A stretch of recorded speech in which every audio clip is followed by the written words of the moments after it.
আমডাঙ্গায় অশান্তির ঘটনায় মূল অভিযুক্ত সৌমেন ঘোষকে দক্ষিণ চব্বিশ পরগনার সোনারপুর থেকে গ্রেপ্তার করেছে আমডাঙ্গা থানার পুলিশ।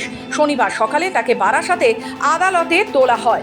ঘটনার জেরে সকাল থেকে আমডাঙ্গা, সোনাডাঙ্গা ও বিডিও অফিস চত্বর একেবারে থমথমে। যদিও 12 নম্বর জাতীয় সড়কে যান চলাচল স্বাভাবিক রয়েছে। প্রসঙ্গত, একটি সোশ্যাল মিডিয়া পোস্টকে কেন্দ্র করে এলাকায় উত্তেজনা ছড়ায়। স্থানীয় বাসিন্দারা 34 নম্বর জাতীয় সড়ক অবরোধ করে বিক্ষোভ দেখান।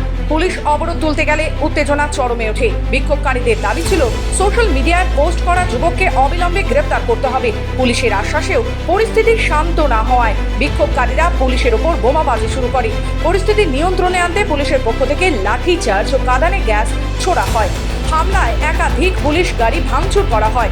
আমডাঙ্গা থানার আইসি সহ অন্তত 10 জন পুলিশ কর্মী আহত হন। পরিস্থিতি নিয়ন্ত্রণে আনতে বারাসাত জেলা পুলিশের অতিরিক্ত পুলিশ সুপার নেতৃত্বে বিশাল বাহিনী ঘটনাস্থলে পৌঁছয়। তারপর পুলিশের সঙ্গে কথা বলে বিক্ষোভকারীরা অবরোধ তুলে নেয়।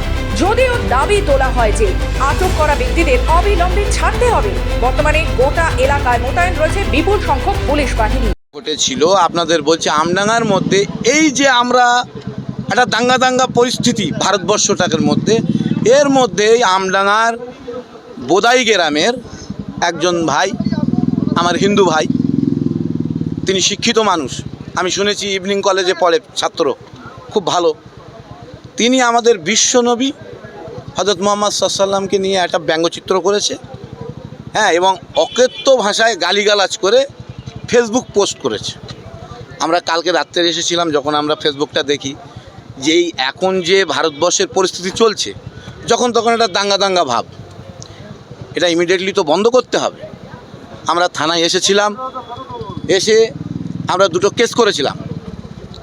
ইমাম অ্যাসোসিয়েশনের পক্ষ থেকে কেস করেছিলাম, জেনারেলভাবে একটা কেস করেছিলাম। আমরা পুলিশের সঙ্গে, পুলিশ আমাদেরকে আশ্বাস দিয়েছিল যে আপনাদের অভিযোগ আমরা বুঝতে পেরেছি। এই ছেলেটার বাবাকে অ্যারেস্ট করেছিল। আমরা বলেছি ছেলের বাবা অন্যায় করিনি, ছেলের বাবাকে অ্যারেস্ট করার দরকার নেই, যেহেতু তুলেছিল, আবার আজকে ছেড়েও দিয়েছে। ছেলেটাকে তুলুন, 24 ঘন্টা সময় দিয়েছিল। আমরা বলেছিলাম যে হ্যাঁ, 24 ঘন্টার মধ্যে তুললে ভালো, নাহলে কিন্তু আমরা আগামী দিনে একটা বৃহত্তম আন্দোলন করব।